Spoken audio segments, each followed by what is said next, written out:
Primera generación, 1951-1958. En esta generación había un gran desconocimiento de las capacidades de las computadoras, puesto que se realizó un estudio en esta época que determinó que con 20 computadoras se saturaría el mercado de los Estados Unidos en el campo de procesamiento de datos. Esta generación abarcó la década de los 50. Y se conoce como la primera generación. Estas máquinas tenían las siguientes características. Usaban tubos al vacío para procesar información. Usaban tarjetas perforadas para entrar los datos y los programas. Usaban cilindros magnéticos para almacenar información e instrucciones internas. Eran sumamente grandes, utilizaban gran cantidad de electricidad, generaban gran cantidad de calor y eran sumamente lentas. Se comenzó a utilizar el sistema binario para representar los datos. En esta generación las máquinas son grandes y costosas, de un costo aproximado de $10,000. La computadora más exitosa de la primera generación fue la IBM 650, de la cual se produjeron varios cientos. Esta computadora que usaba un esquema de memoria secundaria llamado tambor magnético, que es el antecesor de los discos actuales. Segunda generación, 1958-1964. En esta generación las computadoras se reducen de tamaño y son de menor costo.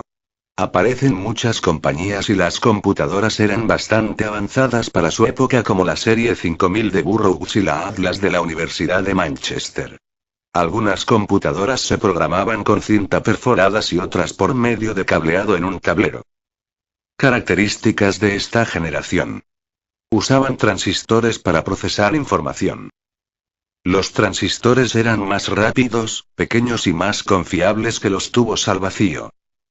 200 transistores podían acomodarse en la misma cantidad de espacio que un tubo al vacío. Usaban pequeños anillos magnéticos para almacenar información e instrucciones. Cantidad de calor y eran sumamente lentas. Se mejoraron los programas de computadoras que fueron desarrollados durante la primera generación.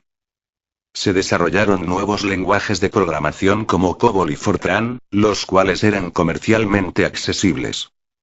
Se usaban en aplicaciones de sistemas de reservaciones de líneas aéreas, control del tráfico aéreo y simulaciones de propósito general. La Marina de los Estados Unidos desarrolla el primer simulador de vuelo, Whirlwind I. Surgieron las minicomputadoras y los terminales a distancia. Se comenzó a disminuir el tamaño de las computadoras. Tercera generación, 1964-1971. La tercera generación de computadoras emergió con el desarrollo de circuitos integrados, pastillas de silicio, en las que se colocan miles de componentes electrónicos en una integración en miniatura. Las computadoras nuevamente se hicieron más pequeñas, más rápidas, desprendían menos calor y eran energéticamente más eficientes. El ordenador IBM 360 dominó las ventas de la tercera generación de ordenadores desde su presentación en 1965.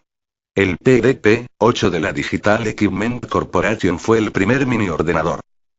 Características de esta generación. Se desarrollaron circuitos integrados para procesar información. Se desarrollaron los chips para almacenar y procesar la información. Un chip es una pieza de silicio que contiene los componentes electrónicos en miniatura llamados semiconductores.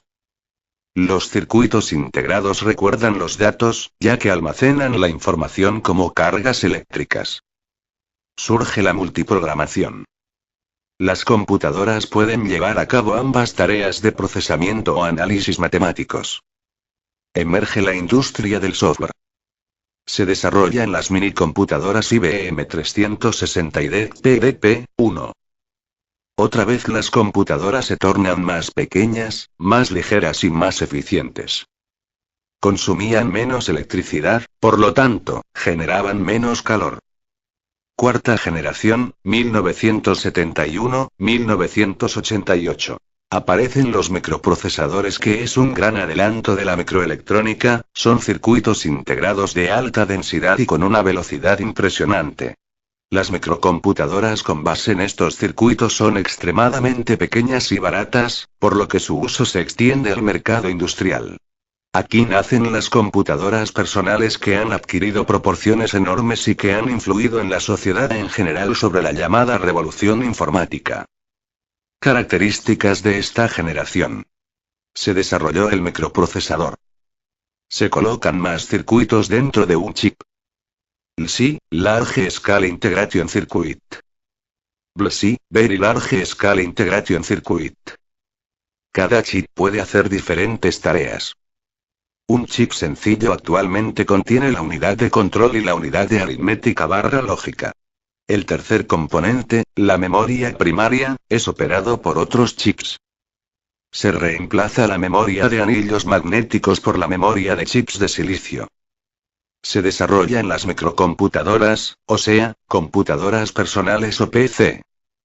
Se desarrolla en las supercomputadoras.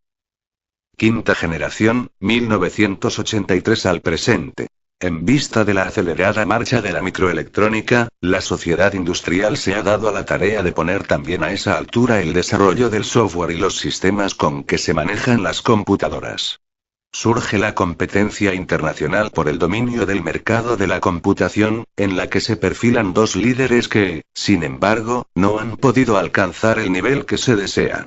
La capacidad de comunicarse con la computadora en un lenguaje más cotidiano y no a través de códigos o lenguajes de control especializados.